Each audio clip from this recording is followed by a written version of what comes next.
C'est sur l'air d'une chanson de Jean Ferrat, remaniée pour l'occasion, que plus de 200 agents du Conseil général s'étaient rassemblés sur la place de l'hôtel du département pour parvenir, après plus de 2 heures de tractation, à remettre une pétition au président du Conseil général.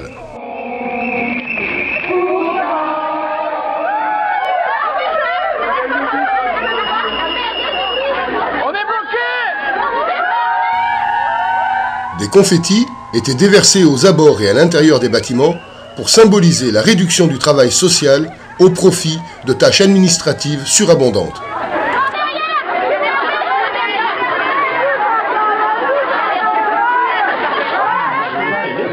Laissez-moi, allez à la séance. Oh. Wow. Monsieur le Président, voilà, nous nous remettons officiellement. Je m'appelle Qu'est-ce que j'ai pas y faire? Qu'est-ce que je peux y faire? Monsieur le Président, nous nous remettons aujourd'hui cette pétition. Vous comprenez bien que si on en est arrivé là, oui, ce n'est pas que le fait d'une organisation syndicale. C'est bien que les personnels sont particulièrement combatifs et portent leurs revendications.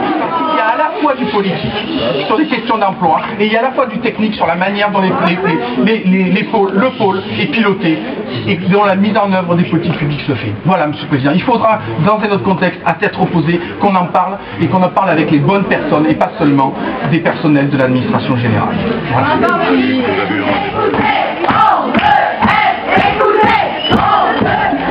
L'indicateur sur 24 et qu'on reçoit en urgence et qu'on a des familles, des adultes et des enfants et que si on veut continuer à travailler dans les meilleurs moyens, eh bien, il faut que le budget nous revienne avec une augmentation, ce qui n'a pas été le cas cette fois-ci.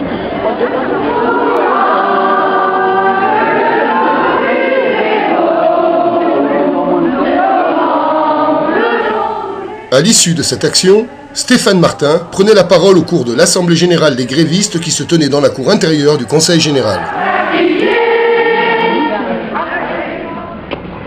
On a les mêmes problèmes, c'est-à-dire que c'est bien parce qu'il y a une recherche effrénée de rémunération des spéculateurs qu'il faut amputer et limiter les services publics, qu'il faut limiter la rémunération du travail. On a 10 points de rémunération, de valeur ajoutée de la création des richesses en 20 ans. 15 ans, on a 10 points qui va rémunérer le capital, alors qu'avant ils rémunéraient le travail dans les richesses qu'on fait et auxquelles les agents publics participent. Nous produisons des richesses, nous ne sommes pas un coût, nous produisons des richesses. Et cette question-là, il faut bien qu'on se la mette sous le coude et qu'on ne lâche pas là-dessus. Parce que si on ne monte pas au créneau avec les travailleurs du privé, public-privé, on passera à côté. Parce que ce n'est pas les 5 millions de salariés d'agents du public qui tout seuls vont arriver à faire bouger la machine. Que ce soit clair. Là, on va essayer, on peut exiger du département, porter la revendication que le département ne se mette pas, renvoie les responsabilités à l'État. Par exemple, en votant un budget en déséquilibre. Il n'y a pas le droit, mais ce qu'ils le fassent, il y a des départements, ils vont le faire. Que le département porte plainte contre l'État pour les insuffisances de compensation financière.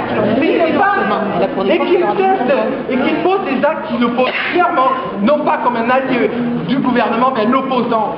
Et là-dessus, on sera en accompagnement sur des stratégies comme ça. En accompagnement vigilant, en poussant, en renvoyant les responsabilités au bon endroit, là où elles sont ici et là-bas. Mais on pourra trouver une alliance. Mais qu'est-ce que c'est cette situation qui consisterait à dire on n'est pas d'accord et finalement, merci, au revoir. Mais non, si on est vraiment convaincu, il faut pousser. Il y a 10 départements, il y a 20 départements qui, à 2010, sont sur des budgets qui sont faillites, avec des budgets qui ne sont pas équilibrés. Il y en aura 20 de plus en 2011. L'état de l'hôpital, vous le connaissez. La poste est privatisée, les tournées des facteurs ont été rallongées, les conditions de travail se dégradent partout. Les travailleurs du privé sont au chômage. On peut continuer comme ça? Non, on ne peut pas continuer comme ça. C'est pas possible.